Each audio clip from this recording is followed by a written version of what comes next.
Elas são misteriosas.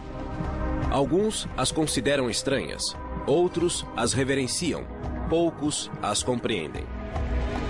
Por causa de suas crenças, milhares foram mortas e torturadas. Elas são as bruxas.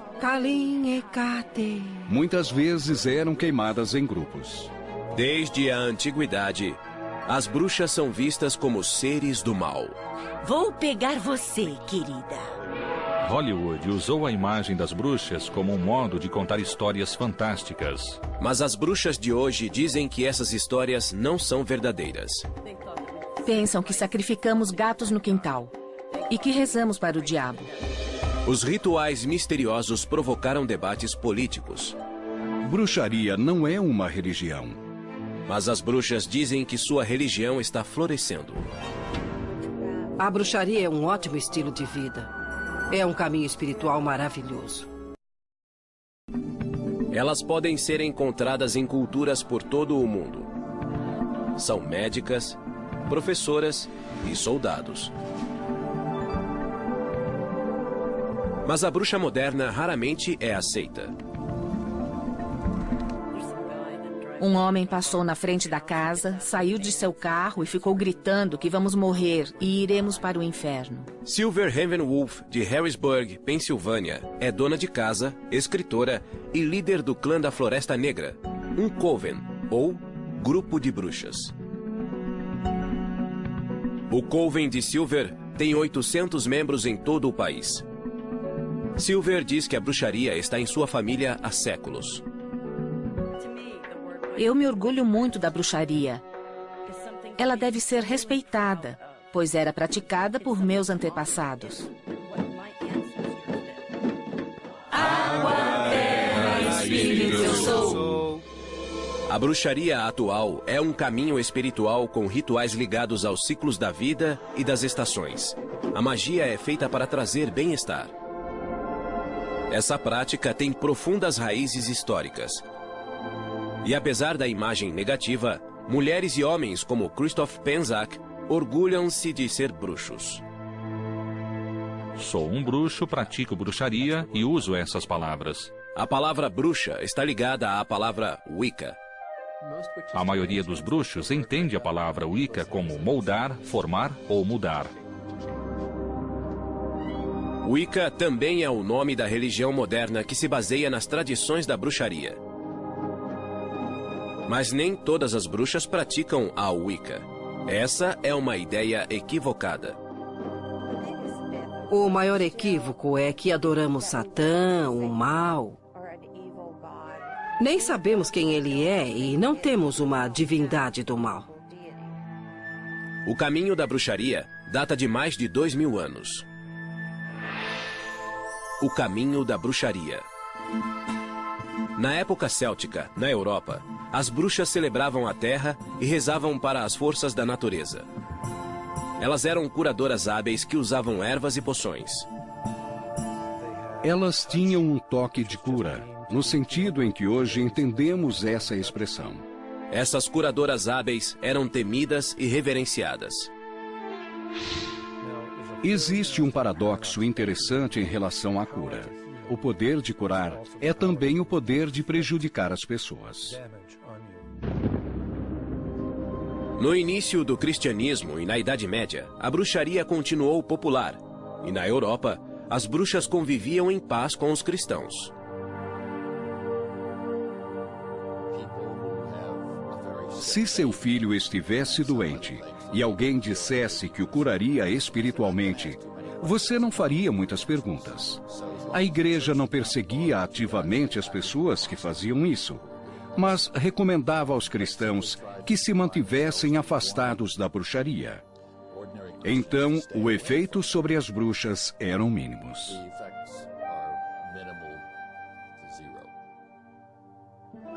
Em 1231, a Igreja Católica Romana criou a Santa Inquisição para capturar heréticos. No século XIII, as autoridades cristãs reprovaram a bruxaria, pois acreditavam que as bruxas adoravam o demônio.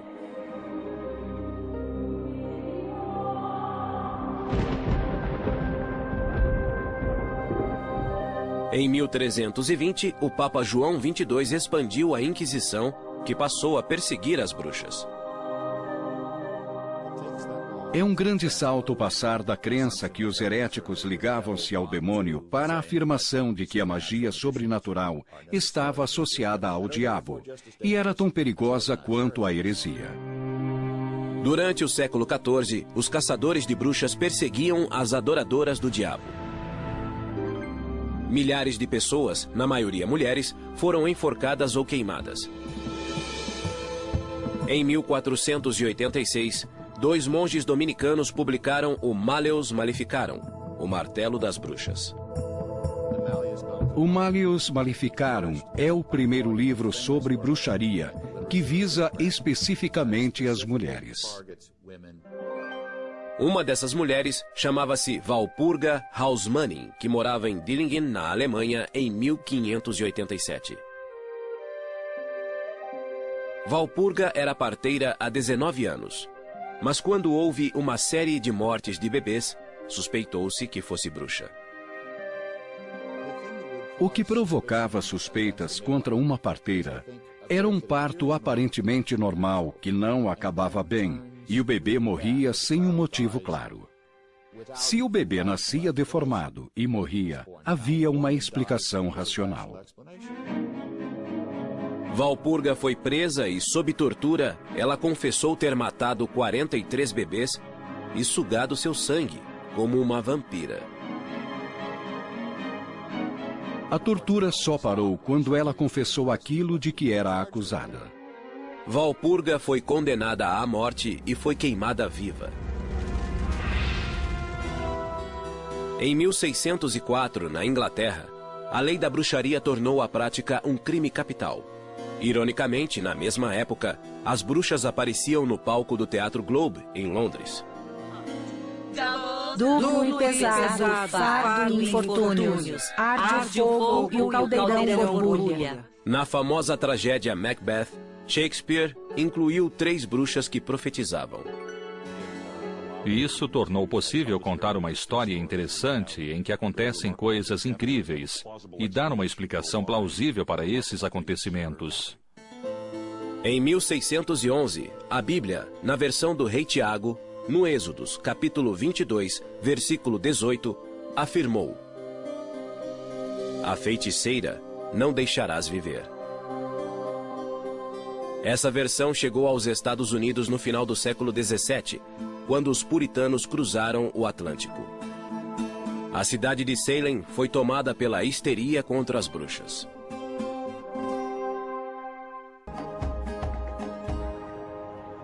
Hoje, Salem atrai milhares de visitantes na época do Halloween para o festival Acontecimentos Assombrosos. Mas 300 anos atrás, as bruxas não eram celebradas. Pânico puritano. Além dos peregrinos, os puritanos vieram para a América em 1620, desiludidos com a Igreja da Inglaterra. Eles queriam uma igreja melhor, pois a Igreja da Inglaterra era meio católica e meio protestante. A palavra puritano significa que eles eram totalmente protestantes. Muitos puritanos foram para Salem, Massachusetts. Salem era dividida em 2 comunidades: Vila de Salem, perto da Bahia, e Aldeia de Salem, a alguns quilômetros da costa. A aldeia de Salem era uma comunidade mais agrária, enquanto a vila de Salem era um centro comercial.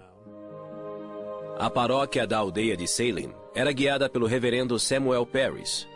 Sua esposa, Elizabeth, era doentia, e eles moravam com 2 filhas, um filho e uma sobrinha. Foi em sua casa, no inverno de 1692, que a histeria das bruxas começou.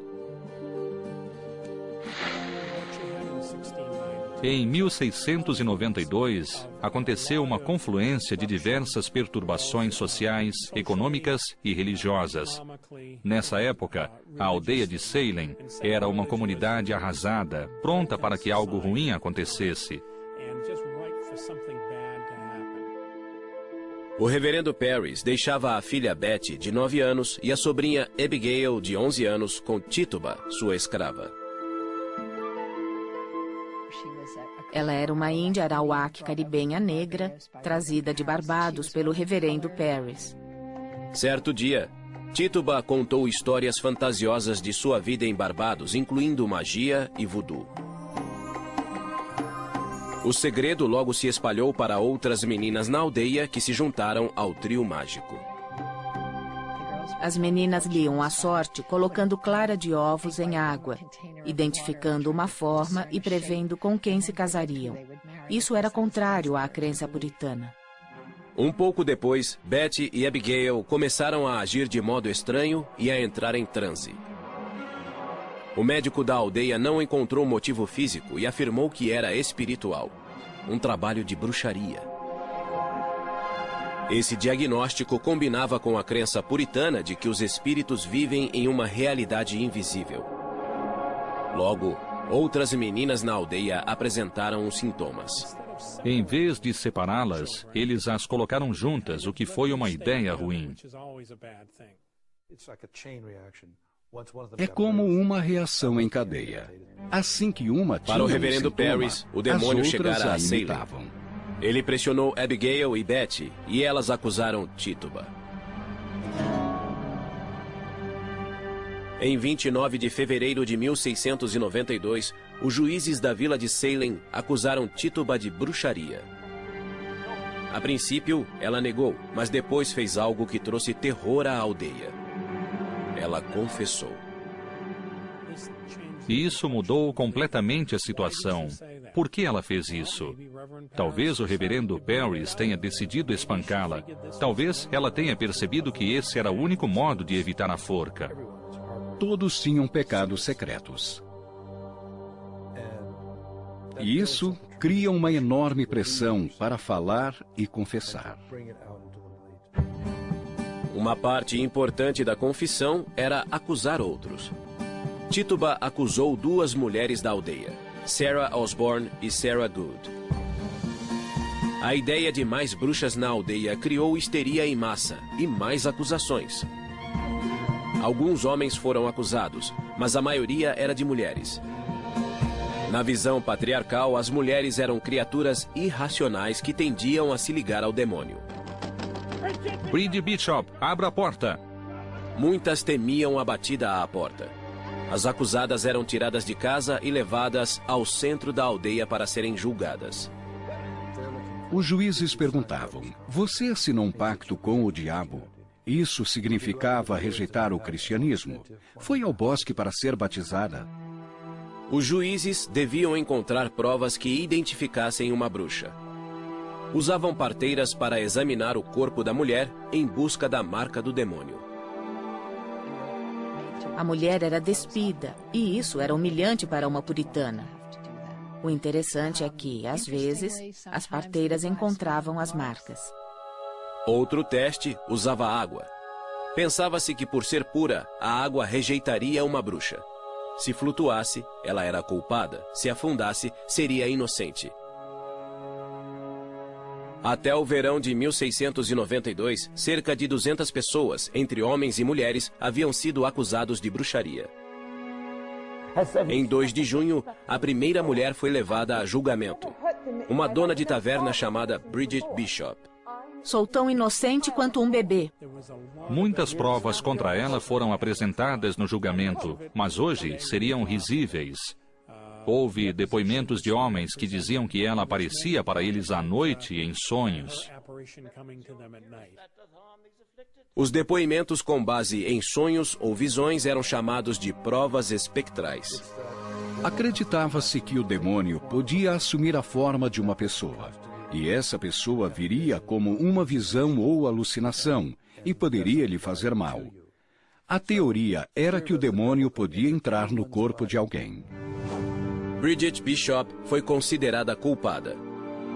Ela foi a primeira a ser enforcada em 10 de junho de 1692. Um mês depois, em 19 de julho, Sarah Good teve o mesmo fim. As execuções continuaram no outono até que o governador William Phips interferiu, temendo que as acusações fossem falsas. O governador Phips ficou famoso por dizer: "Vou interromper os julgamentos até sabermos quais os critérios para ter certeza quem é de fato bruxa e quem não é." 14 mulheres e 5 homens já tinham morrido na forca, e outro homem havia sido espremido até a morte embaixo de uma prancha com rochas pesadas. 5 pessoas morreram na prisão antes do julgamento. Tituba foi libertada e vendida para outra família. 5 anos depois, em janeiro de 1697, mais de 12 pessoas confessaram depoimentos falsos. A vergonha dos julgamentos de Salem ajudou a acabar com a execução de bruxas nos Estados Unidos. Em 1992, 3 séculos depois, as vítimas foram lembradas em um memorial. A imagem da bruxa mudou, mas as percepções negativas persistiram e ganharam força. No final do século XVII, a caça às bruxas acabara na América e declinava na Europa. O iluminismo começava e a imagem da bruxa evoluiu novamente. Romantizando a bruxa. O século XVIII trouxe o fascínio pela ciência e a racionalidade. Era ridículo acreditar em bruxas que voavam e em bruxarias. No século XVIII, as autoridades disseram que a bruxaria era impossível, na tentativa de persuadir as pessoas a não temerem as bruxas. A lei inglesa refletiu a mudança.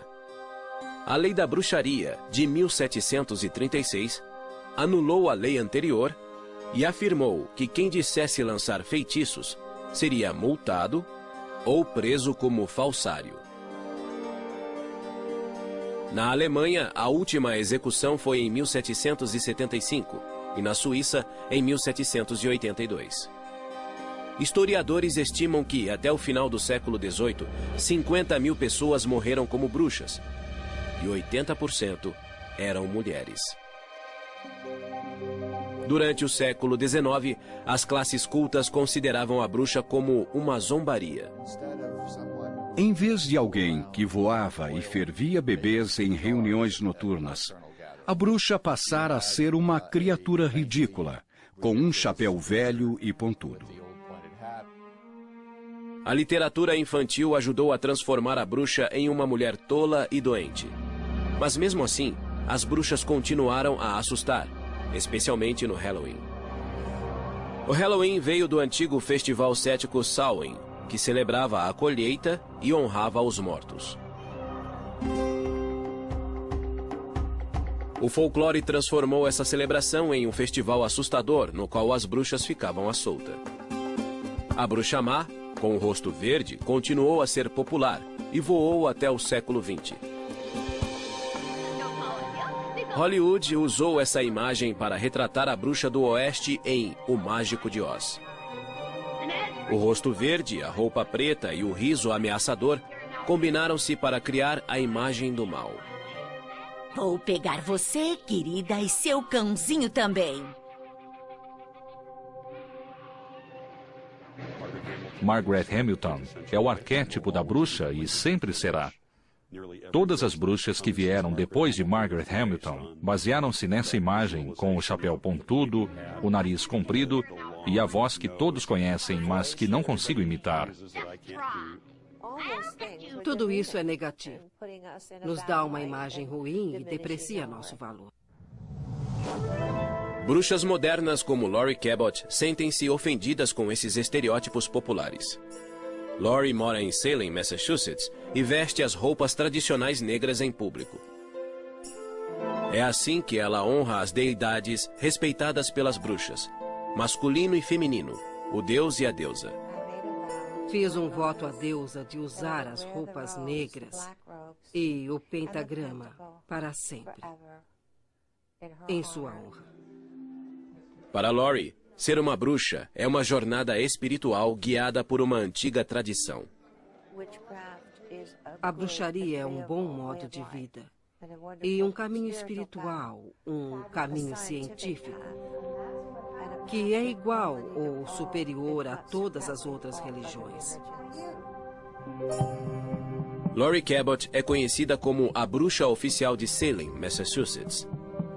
Ela recebeu esse título em 1977, quando o governador Michael Dukakis premiou-a por seu trabalho beneficente.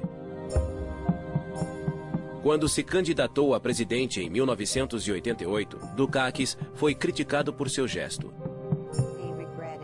Ele se arrependeu muito de ter usado a palavra bruxa. Talvez tenhamos prestado um serviço ao país. Laurie Cabot nasceu em 1933 em Wewoka, Oklahoma. Ela diz ter dons de vidência desde criança. Eu conseguia prever o futuro. E meu pai dizia, deve haver uma ciência por trás disso. Então, começamos a pesquisar em bibliotecas. Quando Laurie tinha 11 anos, a família mudou-se para Boston, onde ela e a mãe conheceram uma bibliotecária chamada Felicity. A bibliotecária percebeu algo familiar em Laurie e revelou um segredo pessoal. Ela murmurou, sou uma bruxa de Kent, Inglaterra, e acho que sua filha é uma bruxa. Minha mãe só fez, pois não sabia o que pensar. Felicity ofereceu-se para ensinar Laurie. A mãe de Laurie aceitou e foi com a filha até a casa de Felicity. Aos 16 anos, Laurie terminou seu treinamento, mas ainda manteve sua identidade de bruxa em segredo. Laurie gostava de se apresentar em público e aos 18 anos tornou-se bailarina. Eu dançava no Latin Quarter, uma boate chique em Boston, cujo dono era Lou Walters, pai de Barbara Walters. Trabalhei com Pierre Bailey, Frank Sinatra e Jimmy Durante. Quando ficou noiva, ela hesitou em contar ao noivo que era bruxa e preferiu dizer que era vidente. Depois de nos casarmos, eu contei que era bruxa. Mas nessa época estávamos bem um com o outro e ele estava à vontade com minhas habilidades.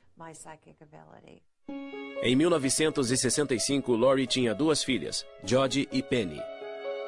Além de ser mãe e esposa, Laurie praticava bruxaria em casa. Eu praticava magia, meditando, curando, mantendo-me equilibrada, curando minhas filhas e ensinando-as. Em 1969, os Cabots mudaram-se para Salem, Massachusetts. Com o tempo, Laurie sentiu-se à vontade para viver abertamente como bruxa. Saí do armário das vassouras. Foi incrível. Nem todos aceitaram a ideia de uma bruxa morar em Salem. Alguns moradores de Salem não gostaram de ter uma bruxa por perto. Laurie descobriu isso fazendo compras com as filhas. Um homem parou meu carrinho e disse, como ousa vir a este lugar? Sabemos que é má. Você devia ser enforcada. As pessoas que estavam no mercado ficaram chocadas. Acho que isso as tornou mais tolerantes. Em 1971, Laurie Cabot ficou ainda mais visível, pois abriu a primeira loja de bruxaria do país. Achei que seria ótimo abrir uma loja para que as pessoas viessem aprender. Seria um modo de ganhar a vida, ficar em casa com as crianças, praticar bruxaria e educar as pessoas. A loja de Laurie vende ervas, especiarias e incensos usados ao praticar magia. Segundo Laurie, a magia é a arte de provocar mudanças de acordo com a própria vontade.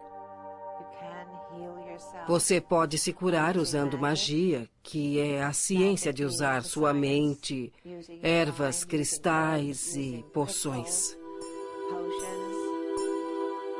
Algumas poções podem ser bebidas, mas a maioria das poções é usada como perfume. A energia dos olhos ativa o cérebro para reforçar o sistema imunológico. Essas poções funcionam há séculos. Laurie ensina a ciência da magia, que exige conhecimento de ervas e de padrões cósmicos. Christopher Penczak estuda com Laurie desde 1993. Laurie Cabot foi essencial ao me mostrar o poder e o amor pessoal. Por meio das experiências de cura psíquica dela, eu pude sair das aulas sentindo-me conectado ao universo e capaz. Evoco a grande deusa que habita no céu acima de nós. Laurie também ensinou Christopher a fazer encantamentos. Para uma bruxa, um encantamento é uma prece focada oferecida ao deus ou à deusa com uma intenção específica, geralmente para a cura. Peço que essas chamas queimem, deixando apenas cura, saúde e retidão. Desde 1995, Christopher dedica sua vida à magia. Ele ensina bruxaria e escreveu mais de 12 livros. Ele diz que é um bruxo, ao contrário da crença popular de que os homens são feiticeiros. Acreditamos que a palavra feiticeiro tem uma relação com a palavra traidor. Então, não gostamos dela. Sou um bruxo, pratico bruxaria e prefiro essas palavras. Christopher e Laurie acreditam que existe magia em todas as pessoas. Todos têm dons mágicos, todos têm talentos, mas é preciso tempo e treinamento para levar uma vida mágica. A vida mágica inclui a celebração de 8 festivais sazonais, chamados de sabás, que representam nascimento, morte e renascimento na natureza. Imbolc é celebrado em 2 de fevereiro e representa o fim do inverno e a chegada da primavera no hemisfério norte. No final do inverno, há uma sensação de congelamento no ar, mas o sol retorna à Terra. E é isso que evocamos. Estamos aqui para curar a Terra, para curar a nós mesmos, para trazer equilíbrio e bondade em lugar do mal e das feridas do mundo.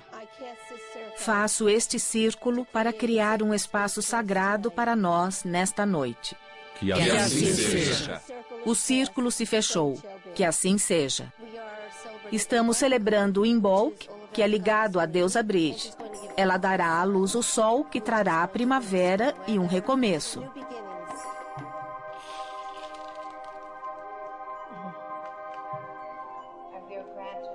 Recebemos os dons do fogo, espírito, amor e cura. Todas as artes mágicas. Usamos sementes de girassol. O que é melhor que o sol voltando à terra? Tomamos essas sementes e as levantamos sobre a cabeça. Esperamos que renovem a terra. Abençoamos as sementes e as levamos para casa, para plantá-las, para que comecem a crescer. Alegria se encontra, alegria se separa e se encontra de novo. Sim!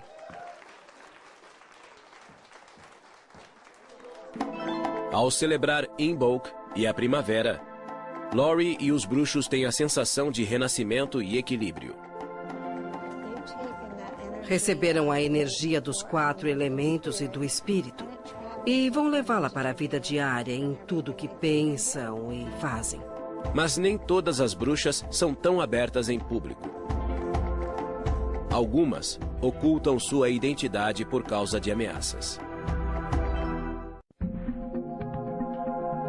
As bruxas realizam rituais de cura há mais de 2000 anos e muitas continuam nessa tradição. Nos reinos dos poderosos. Às vezes elas se reúnem em círculos para rezar por cura e honrar os ancestrais. Segredos de uma bruxa. Silver Ravenwolf afirma descender de bruxas. Ela mora na Pensilvânia e escreveu vários livros de bruxaria, mas usa um pseudônimo. Assumi um pseudônimo porque moro em uma cidade pequena e sabia que haveria discriminação contra minha família. E assim foi. Seus antepassados foram perseguidos e em 1679 fugiram da Alemanha para a Pensilvânia.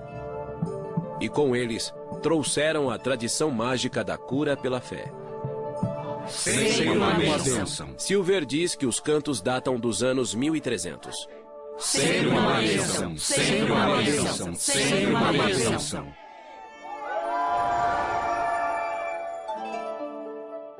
Silver nasceu em 1956 e cresceu ouvindo histórias sobre bruxaria.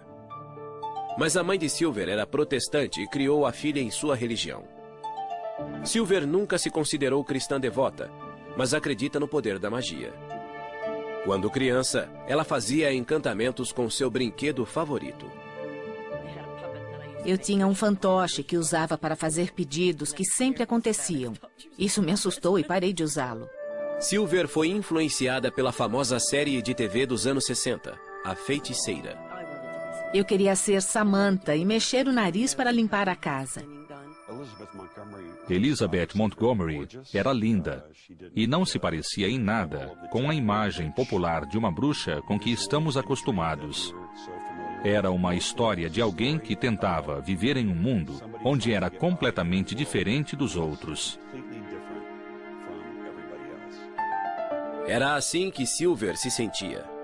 Aos 16 anos, ela viajou para a Espanha com sua classe de espanhol no ensino médio. Quando voltou, sua mãe morreu de leucemia. A morte da mãe foi uma tragédia que alterou a vida de Silver. O mundo não fazia sentido. A religião que aprendera não me ajudou. E então encontrei a Wicca. Wicca é uma religião ligada à natureza e aos 4 elementos naturais: terra, ar, fogo e água. Para os wiccanos, o sol simboliza seu deus e a lua simboliza sua deusa. A Wicca baseia-se em ritos pagãos europeus e chegou aos Estados Unidos nos anos 50. Gerald Gardner, um funcionário público inglês, popularizou-a com o livro Bruxaria Hoje. O livro foi publicado em 1954, 3 anos depois da anulação da lei que multava ou prendia quem evocava espíritos ou fazia encantamentos. Gardner pesquisou rituais pagãos que reconheciam um deus da terra e uma deusa-mãe. Era moda nos anos 60, pois era contra a cultura. Se o cristianismo medieval era a opressão da igreja cristã, a bruxaria era a resistência clandestina. Os wiccanos são um subgrupo das bruxas, mas nem todos se consideram bruxos. Tanto a Wicca quanto a bruxaria reconhecem a lei tríplice. Na Wicca dizemos que tudo que você fizer voltará para você 3 vezes. Não há perdão para os pecados. Você é responsável. Silver diz que a Wicca permitiu-lhe explorar a ciência da magia e fazer mudanças positivas. A Wicca permite incluir a ciência na sua vida, pois a magia não é nada mais que física quântica. Ela estudou física quântica para descobrir a relação entre energia e matéria. Eu era uma bruxa solitária e praticava sozinha, sem treinamento. Eu voava com autoconfiança mágica. Em 1980, Silver conheceu Irvin McCormick, apelidado de Mick. Os dois se apaixonaram e casaram, e Mick aprendeu Wicca com a esposa. Tiveram 4 filhos, e a princípio guardaram segredos sobre sua religião, mas os vizinhos descobriram. Pensam que sacrificamos gatos no quintal e que rezamos para o diabo. Silver decidiu praticar a religião abertamente para que vissem que não causava danos. Os wiccanos acreditam que a energia que existe em tudo pode ser dirigida pelos cantos e rituais. Terra, espírito, eu sou. Alegria! Eu sou.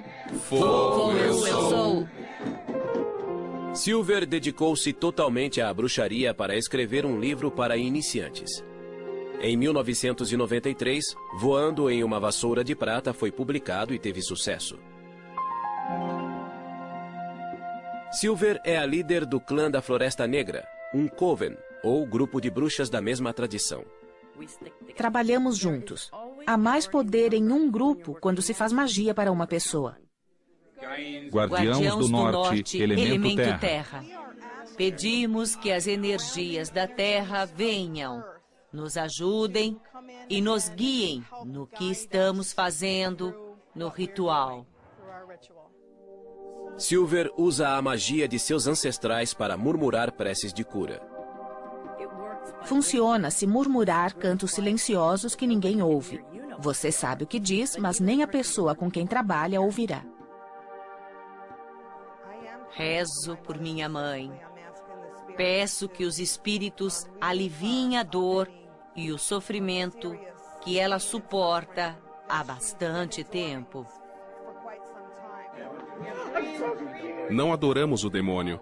Tem a ver com cura, com amor e luz e como respeitar a Terra. A filha de Silver, Fallin, é parte do Coven e é sargento do exército. A médica de 25 anos diz que foi discriminada por ser bruxa. Não é que o exército trate mal as bruxas, mas algumas pessoas têm dificuldade para conviver com quem é diferente deles. Mas uma viúva wicana acha que os militares foram injustos. E sua campanha por liberdade religiosa chamou a atenção de George Bush e da imprensa.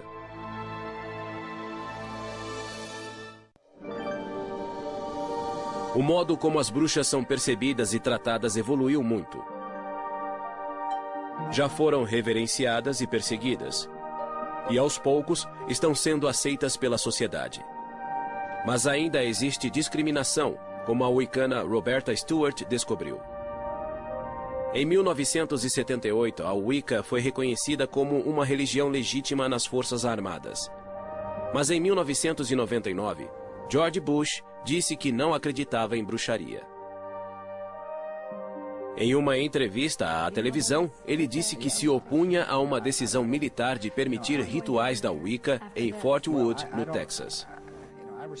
Respeito a liberdade de expressão, mas acho que bruxaria em propriedade do governo é ir longe demais, pois a bruxaria não é uma religião.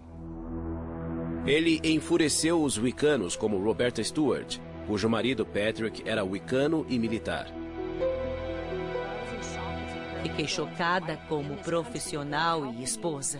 Como ele pôde fazer isso a uma fé e aos soldados? Em 25 de setembro de 2005, Patrick Stewart estava em um voo de rotina sobre o Afeganistão.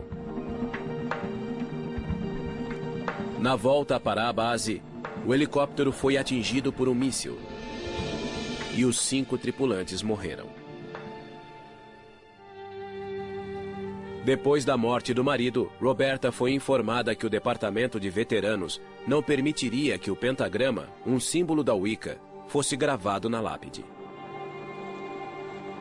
Fiquei chocada ao saber que nossa fé não era reconhecida e que eu não poderia gravar o pentagrama.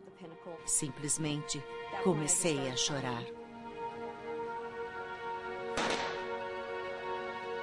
Embora os militares reconhecessem a Wicca como uma religião legítima, o departamento de veteranos não aceitava que seu símbolo fosse gravado em lápides. Desde 1997, wiccanos discutiam com o departamento de veteranos. Eu não ia permitir que desonrassem meu marido e nosso amor. Então me preparei para a luta. Redenção. Em 2005, o Departamento de Veteranos permitia que 38 símbolos fossem gravados nas lápides. Mas havia discriminação, pois o pentagrama da Wicca não era um deles. O secretário do Departamento de Veteranos me disse que não permitiam o pentagrama porque não aceitavam o Wicca como religião. Em 2006, Roberta levou seu caso à Justiça do Estado de Nevada. O memorial de Patrick Stewart está em um cemitério administrado pelo poder público sob a jurisdição do governo de Nevada. Em 19 de novembro de 2006, Roberta pôde gravar o pentagrama na lápide de Patrick, no memorial de veteranos em Fairlane, Nevada. Percebi que não podia parar nisso, pois além de Patrick, havia outros soldados wiccanos ou pagãos. Roberta e o grupo Santuário do Círculo processaram o Departamento de Veteranos. Em 23 de abril de 2007, o departamento concordou em incluir o pentagrama entre os símbolos aceitos. Por fim, Roberta recebeu um telefonema do presidente Bush. Ele se desculpou e fez comentários sinceros, dizendo que nunca negaria a liberdade de religião a um soldado. Isso encerrou o caso para mim. Os wiccanos de todo o país celebraram essa vitória que reafirmou a liberdade de religião para os militares. Aquela lápide, aquele soldado e os outros que morreram por nós deram uma contribuição enorme ao país e à nossa fé. Simplesmente enorme. Desculpe. Sinto um pouco de paz por saber que ele não morreu só pela guerra, mas morreu por uma causa e por nossa fé. Apesar da maior aceitação das bruxas, a cultura popular ainda é ambivalente diante delas. Em 1999, o filme A Bruxa de Blair as retratou como assustadoras. O público não vê uma bruxa nesse filme. Praticamente não se vê nada, além de movimentos de câmera. Mas o que funcionou nesse filme foi o medo do desconhecido. A série de TV Charmed evocava a imagem da mulher forte e independente que também era bruxa. Barry Spelling criou uma história interessante com bruxas boas, mas elas também eram muito atraentes. Muitas bruxas sentem-se incompreendidas e esse é o tema central do musical Wicked. Na verdade, nenhuma das bruxas é má. Uma delas está um pouco perdida, e Elphaba só quer amor e aceitação porque é verde em um mundo em que os outros não são. Embora a bruxa continue a ser verde nos mitos antigos e na cultura moderna, as bruxas reais dizem que não existem bruxas más. Não é preciso fazer o mal para que as coisas aconteçam ou sejam corrigidas. Podemos neutralizar o mal e nos proteger. Por que seríamos más? As bruxas de hoje trabalham para que a palavra bruxa soe positivamente. Ser uma bruxa me dá força e faz com que eu me sinta bem. Isso me traz tanta energia que sinto que posso fazer qualquer coisa. A bruxaria é uma tradição sagrada. Desejo que essa visão seja divulgada e não sejamos mais considerados maus. As pessoas precisam entender que isto é real e sério, e que podemos beneficiar a humanidade, mudar o mundo, curar as pessoas e curar a Terra por meio da magia.